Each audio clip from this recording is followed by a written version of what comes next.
Hello, good morning, नमस्कार साथियों। कैसे हो सभी लोग? आई होप आप सभी लोग ठीक होंगे। और जो भी मेरे साथी दिल्ली पुलिस की वैकेंसी के लिए तैयारी कर रहे हैं, आप लोगों को सभी को ऑल द बेस्ट। अपनी तैयारी करते रहो। और आप सभी लोगों के लिए मैंने वीकली टारगेट भी शुरू कर दिए हैं और हमारी परीक्षा सीरीज है वो भी चल रही है। इसमें हम थोड़ा और एडवांस लेके चलने की कोशिश करेंगे। पॉलिटी के अब मेरे हिसाब से 2 से 3 वीडियो और बनेंगे। बाकी जैसे ही आपका एक बार पूरा सिलेबस खत्म हो जाएगा ना, उसके बाद पॉलिटी पे 1,000 क्वेश्चन की बढ़िया सीरीज लेके आएंगे। इससे भी ज्यादा क्वेश्चन, जो क्वेश्चन ये हुए हैं ना, इससे भी एडवांस में क्वेश्चन। हाँ, तो दोस्तों शुरू करते हैं आज का वीडियो। आज का हमारा टॉपिक रहने वाला है लोक सेवा आयोग नियंत्रक एवं महालिका परीक्षक। अगला क्वेश्चन हमारा क्वेश्चन नंबर 1 है।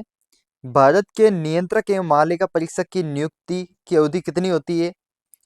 ऑप्शन है 6 वर्ष, 65 वर्ष की आयु तक, 6 वर्ष या 65 वर्ष की आयु जो भी पहले हो, या फिर 64 वर्ष की आयु तक। तो इसमें आपका ऑप्शन नंबर 3 राइट आंसर है। 6 साल या फिर 65 वर्ष की जो भी आयु पहले हो। अगला क्वेश्चन नंबर 2। संघ लोक सेवा आयोग की वार्षिक रिपोर्ट किसे प्रस्तुत की जाती है? ऑप्शन है राष्ट्रपति, उच्चतम न्यायालय को, प्रधानमंत्री को, या फिर संघ लोक सेवा आयोग के अध्यक्ष को।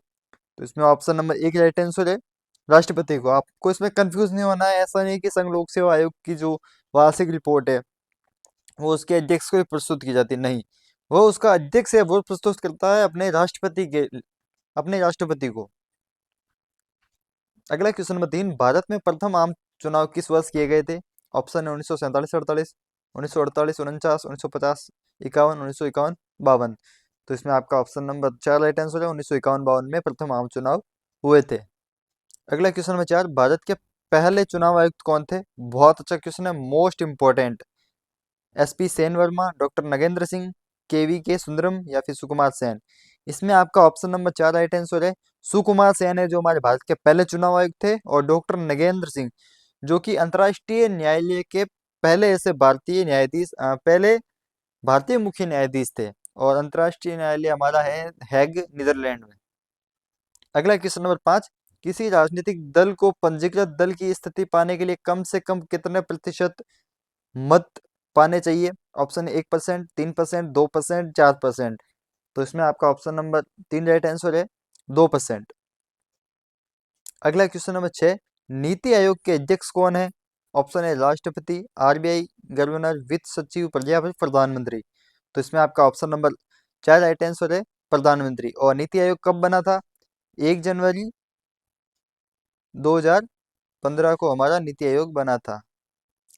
अगला क्वेश्चन नंबर 7। और पहले दोस्तों आप लोग एक बात बताओ कि पॉलिटी के बाद हम कौन सा सब्जेक्ट शुरू करें? जो भी सब्जेक्ट होगा उसको थोड़े अलग तरीके से करेंगे। उसमें थोड़े नंबर ऑफ क्वेश्चन थोड़े और ज्यादा लेके आएंगे। टॉपिक को थोड़ा और डीपली हम समझेंगे। तो अगला सब्जेक्ट कौन सा लाना है, तो नीचे यार आप लोग को एक बार कमेंट करना, क्योंकि उसमें मैं काफी कंफ्यूज हूँ। क्वेश्चन नंबर 7 है। निम्नलिखित में से कौन सा कार्य निर्वाचन आयोग के कार्य क्षेत्र में नहीं आता? ऑप्शन है भारत के प्रधानमंत्री का चुनाव करवाना, भारत के राष्ट्रपति का चुनाव, राजनीतिक दलों को मान्यता प्रदान करना, राजनीतिक दलों का चुनाव चिन्ह नियत करना। तो इसमें ऑप्शन नंबर 1 राइट आंसर है, भारत के प्रधानमंत्री का चुनाव करना। अगला क्वेश्चन नंबर 8। भारत के नागरिक कितने वर्ष में वोट दे सकते हैं? 18 वर्ष की आयु है, आप सभी को पता है, सभी जानते होंगे। 21 वर्ष की आयु है जिसमें लड़कों की शादी की आयु है इसमें। और इसके अलावा 25 साल की आयु है लोकसभा सदस्य बनने के लिए। 30 साल की आयु है राज्यसभा सदस्य बनने के लिए। इसके अलावा विधानसभा के सदस्य, विधान परिषद के सदस्य बनने के लिए भी 30 वर्ष की आयु नियत है। 35 वर्ष की आयु है जो नियत है हमारी किसके लिए? 35 वर्ष की, यार दिमाग में से निकल गया, राज्यपाल बनने के लिए।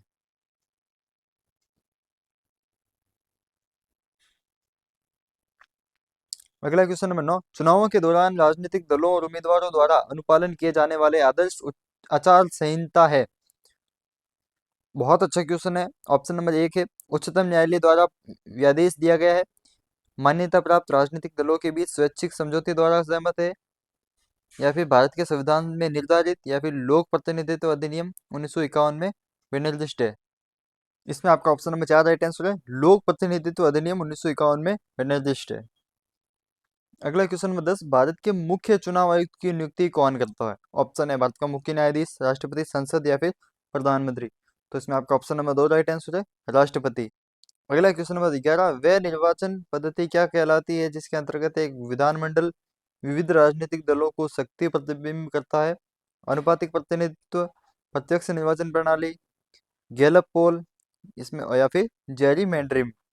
तो इसमें है ऑप्शन नंबर एक राइट आंसर है अनुपातिक प्रतिनिधित्व। अगला क्वेश्चन नंबर 12, निम्नलिखित में से कौन सा भारत में सबसे छोटा लोकसभा चुनाव क्षेत्र है? चांदनी चौक, दिल्ली सदर, कोलकाता उत्तर पश्चिम या फिर मुंबई दक्षिण। तो इसमें आपका ऑप्शन नंबर एक राइट आंसर है चांदनी चौक। अगला क्वेश्चन नंबर 13, भारत में निर्वाचन सूची तैयार करने की जिम्मेदारी किसकी है? ऑप्शन है संसद, स्थानीय प्रशासन, निर्वाचन आयोग या फिर निर्वाचन अधिकारी। तो इसमें आपका ऑप्शन नंबर तीन राइट आंसर है निर्वाचन आयोग। अगला क्वेश्चन नंबर 14, निम्नलिखित में से कौन सी सेवा अखिल भारतीय सेवा नहीं है? भारतीय विदेश सेवा, भारतीय वन सेवा, भारतीय प्रशासनिक सेवा या फिर भारतीय पुलिस सेवा। तो इसमें आपका ऑप्शन नंबर एक राइट आंसर है भारतीय विदेश सेवा।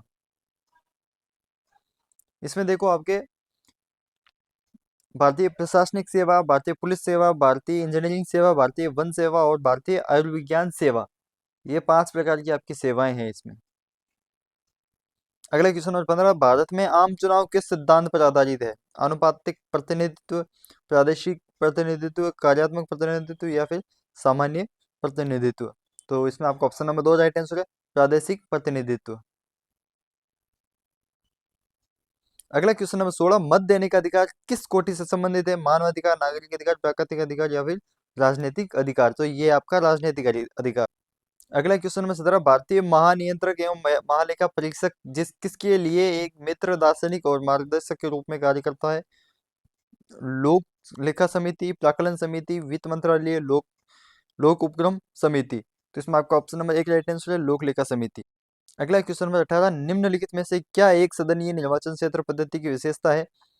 ऑप्शन है ये पद्धति प्रतिनिधित्वों के लिए किफायती होती है, इस पद्धति में गोलमाल करना संभव नहीं होता है, इससे विधानमंडल में स्थिर बहुमत प्राप्त होता है, उम्मीदवार को चुनाव संबंधी खर्चे कम करना होता है। तो इसमें ऑप्शन नंबर तीन राइट आंसर है, इससे विधानमंडल में स्थिर बहुमत प्राप्त होता है। अगला क्वेश्चन नंबर 19, राज्य के लिए एक निर्वाचन याचिका का निर्णय करने का अधिकार किसको है? ऑप्शन है संसद, उच्चतम न्यायालय, उच्च न्यायालय या फिर चुनाव आयोग। तो इसमें ऑप्शन नंबर तीन राइट आंसर है उच्च न्यायालय। अगला क्वेश्चन नंबर 20, मोदी सरकार ने केंद्र में निम्नलिखित में से किस आयोग के स्थान पर नीति आयोग का गठन किया है? ऑप्शन है राजकोषीय आयोग, वित्त आयोग, कृषि मूल्य आयोग या फिर योजना आयोग। तो इसमें आपका ऑप्शन नंबर चार राइट आंसर है योजना आयोग। अगला क्वेश्चन नंबर 21, वित्त आयोग किस प्रकार की संस्था है? ऑप्शन है संवैधानिक संस्था या फिर गैर संवैधानिक संस्था। तो ये हो गई आपके ऑप्शन नंबर दो संवैधानिक संस्था। और हमारा वित्त आयोग है वो किस अनुच्छेद में दिया गया है? मैंने तो 20 बार बक दिया है, अब आप लोग भी नीचे कमेंट करो। जिसको पता हो उनके लिए अच्छी बात है, जिनको नहीं पता, जो नीचे जो साथी लिखते हैं कमेंट, वो आप लोग देख लिया करो।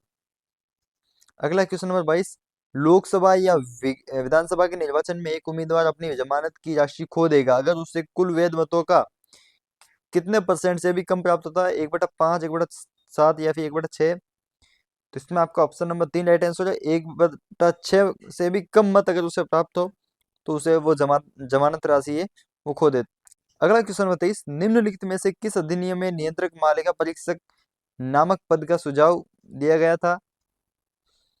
ऑप्शन है 1909, 1919, 1935 या फिर 1947 का अधिनियम। तो इसमें आपका ऑप्शन नंबर तीन राइट आंसर है 1935 का अधिनियम। अगला क्वेश्चन नंबर 24, वह पहला राज्य कौन सा है जिसने परिसीमन के अधीन मतदान करवाया? तमिलनाडु, आंध्र प्रदेश, केरल या फिर कर्नाटक। तो इसमें ऑप्शन नंबर चार राइट आंसर है कर्नाटक। अगला क्वेश्चन नंबर 25, अखिल भारतीय सेवा के सदस्य किसकी सेवा करते हैं? केवल केंद्र, केवल राज्य, केवल संघ राज्य क्षेत्र, संघ और राज्य सरकार दोनों। तो इसमें आपका ऑप्शन नंबर चार राइट आंसर है संघ और राज्य सरकार। अगला क्वेश्चन नंबर 26, भारतीय नियंत्रक एवं महालेखा परीक्षक लेखा जोखा संबंधी रिपोर्ट किसको प्रस्तुत करते हैं? वित्त मंत्री, प्रधानमंत्री, राष्ट्रपति या फिर सर्वोच्च न्यायालय के मुख्य न्यायाधीश। तो इसमें 26 में आपका ऑप्शन नंबर तीन राइट आंसर है राष्ट्रपति। अगला क्वेश्चन नंबर 27, नियंत्रक एवं महालेखा परीक्षक प्राथमिक रूप से संसद की निम्नलिखित में से किस समिति से जुड़ा हुआ है? प्राक्कलन समिति, सार्वजनिक उपक्रम समिति, लोक लेखा समिति या फिर सभी विकल्प सही है। ऑप्शन नंबर तीन इसमें राइट आंसर है लोक लेखा। अगला क्वेश्चन नंबर 28, राष्ट्रपति के चुनाव के संबंध में उठने वाले सभी संदेह एवं विवादों की जांच पड़ताल और निर्णय किसके द्वारा किए जाते हैं? ऑप्शन है चुनाव आयोग, सर्वोच्च न्यायालय, संसद या फिर प्रधानमंत्री। तो 28 में आपका ऑप्शन नंबर 2 राइट आंसर है, सर्वोच्च न्यायालय। अगला क्वेश्चन नंबर 29, निम्नलिखित में से किसकी स्थापना भारतीय संविधान के अनुच्छेद के अधीन निश्चित उपबंध के अनुसार की गई? संघ लोक सेवा आयोग, राष्ट्रीय मानवाधिकार आयोग, चुनाव आयोग, केंद्रीय सतर्कता आयोग। तो इस 29 में आपका ऑप्शन नंबर 3 राइट आंसर है, चुनाव आयोग। अगला क्वेश्चन नंबर 30, निम्नलिखित में से कौन सा एक संवैधानिक निकाय नहीं है? भारत का निर्वाचन आयोग, वित्त आयोग, राज्य भाषा आयोग, राष्ट्रीय महिला आयोग। तो 30 में आपका ऑप्शन नंबर 4 राइट आंसर है, राष्ट्रीय महिला आयोग। अगला क्वेश्चन नंबर 31, लोकसभा के चुनाव के लिए पात्र होने के लिए न्यूनतम उम्र क्या है? ऑप्शन है 25 वर्ष, 30 वर्ष, 21 वर्ष या फिर 18 वर्ष। जिसमें आपका ऑप्शन नंबर 1 राइट आंसर है, 25 वर्ष।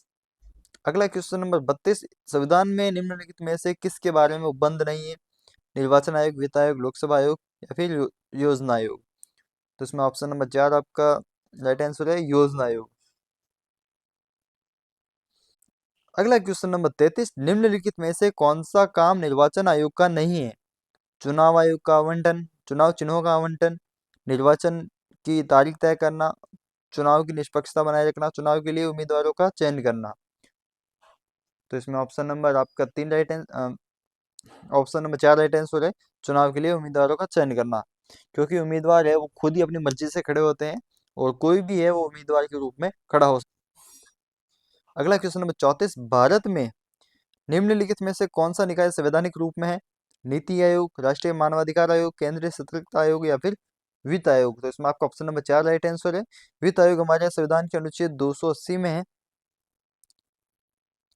अगला क्वेश्चन नंबर 35, निम्नलिखित में से किसे भारत सरकार का मुख्य कानूनी सलाहकार भी कहा जाता है? भारत के मुख्य न्यायाधीश, भारत के नियंत्रक एवं मालिका परीक्षक, भारत के महान्यायवादी, भारतीय सर्वोच्च न्यायालय के न्यायाधीश। तो इसमें आपका ऑप्शन नंबर 3 राइट आंसर है, भारत के महान। अगला क्वेश्चन नंबर 36, मुख्य चुनाव आयुक्त का कार्यकाल कितने समय का होता है? 5 वर्ष, 6 वर्ष, 5 वर्ष या 60 वर्ष की उम्र, 6 वर्ष या 65 वर्ष की उम्र। तो इसमें आपका ऑप्शन नंबर 4 राइट आंसर है, 6 वर्ष या 65 वर्ष।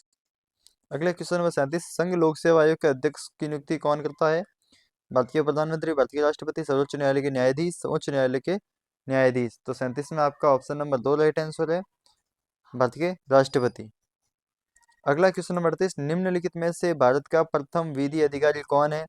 उच्च न्यायालय के मुख्य न्यायाधीश, विधि मंत्री, विधि सचिव, भारत का महान्यायवादी। तो इसमें आपका ऑप्शन नंबर 4 राइट आंसर है, भारत का महान्यायवादी, जो कि हमारे अनुच्छेद 76 में दिया गया है।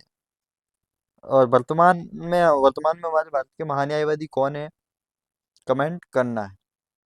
अगला क्वेश्चन नंबर 39, भारत के पहले मुख्य चुनाव आयुक्त कौन थे? Yogendra Singh, Sukumar Sen, TN. Seshan, T Swaminathan. Option number 2 right answer है, सुकुमार। अगला क्वेश्चन नंबर 40, भारतीय मुख्य चुनाव आयुक्त के लिए कार्यालय संभालते हैं, मतलब अच्छा, आयु के बारे में पूछा गया। तो इसमें ये क्वेश्चन तो पहले भी आ चुका है। इसमें ऑप्शन नंबर 2 राइट आंसर है, 65 वर्ष की आयु अथवा 6 वर्ष, जो भी पहले हो। अगला क्वेश्चन नंबर 41, निम्नलिखित में से कौन सी अखिल भारतीय सेवाएं हैं? भारतीय प्रशासनिक सेवा है, भारतीय पुलिस सेवा है, भारतीय वन सेवा है, तीनों ही है। ठीक है, ऑप्शन नंबर 4 राइट है। अगला क्वेश्चन नंबर 42, वे निश्चित क्षेत्र है जहाँ रहने वाले सभी मतदाता अपना प्रतिनिधि चुनते हैं? निर्वाचन क्षेत्र, मतदान क्षेत्र, चुनाव क्षेत्र या फिर विधान क्षेत्र। तो 42 में आपका option number 2 right answer, 1 right answer है, निर्वाचन क्षेत्र। अगला क्वेश्चन नंबर 43, भारत में निम्नलिखित में से कौन सा सार्वजनिक पल्स के संरक्षक भी कहलाते हैं? ऑप्शन है भारत के नियंत्रक एवं मालिका परीक्षक, भारत के प्रधानमंत्री, मुख्य न्यायाधीश या फिर विधि तथा न्याय मंत्रालय। तो इसमें आपका ऑप्शन नंबर 1 राइट आंसर है, भारत के नियंत्रक एवं मालिका। अगला क्वेश्चन नंबर 44, निम्नलिखित में से किस वर्ष भारतीय चुनाव आयोग में पहली बार 2 अतिरिक्त आयुक्त नियुक्त किए गए थे? तो इसमें है ऑप्शन नंबर 1, 1989 में। अभी वर्तमान में हमारे भारत का मुख्य चुनाव आयुक्त कौन है? नीचे कमेंट करना। क्वेश्चन नंबर 45, भारत के संविधान का वह कौन सा अनुच्छेद है जिसमें भारत के नियंत्रक या मालिका परीक्षक का उल्लेख है? मोस्ट इंपोर्टेंट क्वेश्चन, सबसे पहले आना चाहिए था लेकिन सबसे लास्ट में आया ये क्वेश्चन। ऑप्शन है 352। 352 में तो हमारा राष्ट्रीय आपातकाल है। ठीक है, ये तो हो ही नहीं सकता, ठीक है, पहला ही कट। अगला 280, इसमें तो हमारा वित्त आयोग है। और अगला 156 और 148, 156 तो नहीं होगा, 148 राइट आंसर हो सकता है। हाँ, 148 इसमें राइट है। ये अनुच्छेद 148 में हमारे भारत के नियंत्रक एवं महालेखा परीक्षक की नियुक्ति है। अगला क्वेश्चन नंबर 46, राज्य के महाधिवक्ता की नियुक्ति कौन करता है? भारत के राष्ट्रपति, उच्च न्यायालय के मुख्य न्यायाधीश, राज्य के राज्यपाल या फिर मुख्यमंत्री। तो इसमें आपका ऑप्शन नंबर 3 राइट आंसर है, राज्य के राज्यपाल। अगला क्वेश्चन नंबर 47, निम्नलिखित में से कौन सा राज्य भारतीय संविधान की छठी अनुसूची में शामिल है? ऑप्शन है नागालैंड, मणिपुर, मिजोरम, अरुणाचल प्रदेश। तो इसमें आपका ऑप्शन नंबर 3 राइट आंसर है, मिजोरम। और जो छठी अनुसूची है उसमें देखो, एक तो असम हो गया, एक मेघालय हो गया, एक त्रिपुरा हो गया और एक मिजोरम हो गया। बस आपको AMTM याद रखना है। AMTM मतलब असम, मेघालय, त्रिपुरा, मिजोरम। असम, मेघालय, त्रिपुरा, मिजोरम, ये छठी अनुसूची में हमारे शामिल है। अगला क्वेश्चन नंबर 48, निम्नलिखित में से किस अनुच्छेद के तहत भारतीय संविधान में वित्तीय आपातकाल का प्रावधान है? वित्तीय आपातकाल हमारे अनुच्छेद 360 में। अगला क्वेश्चन नंबर 49, निम्नलिखित में से कौन सा अनुच्छेद शिक्षा के मौलिक अधिकार के रूप में 6 से 14 वर्ष की आयु वाले बच्चों, सभी बच्चों के लिए मुफ्त एवं अनिवार्य शिक्षा प्रदान करना सुनिश्चित करता है? ऑप्शन नंबर 4, 21A, जिसे जीवन जीने का अधिकार भी कहा जाता है। और ये हुआ था हमारे 86वें संविधान संशोधन अधिनियम 2002 के तहत। अगला क्वेश्चन नंबर 50, निम्नलिखित में से किसे भारतीय निर्वाचन आयोग में उप चुनाव आयुक्त नियुक्त किया गया है? ऑप्शन है इसमें, ये आपके करंट अफेयर का पुराना क्वेश्चन है, तो इसे, ये 2020 में था उस टाइम पे, अपने उमेश सिन्हा।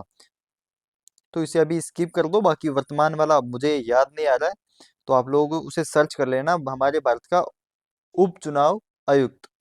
अगला क्वेश्चन नंबर 51, सभी अल्पसंख्यकों को धर्म या भाषा के आधार पर अपनी रुचि के शिक्षण संस्थाओं की स्थापना और प्रशासन का अधिकार होगा। हमारे संविधान का कौन सा अनुच्छेद इस अधिकार की गारंटी देता है? तो ऑप्शन नंबर 4 राइट आंसर है, अनुच्छेद 30।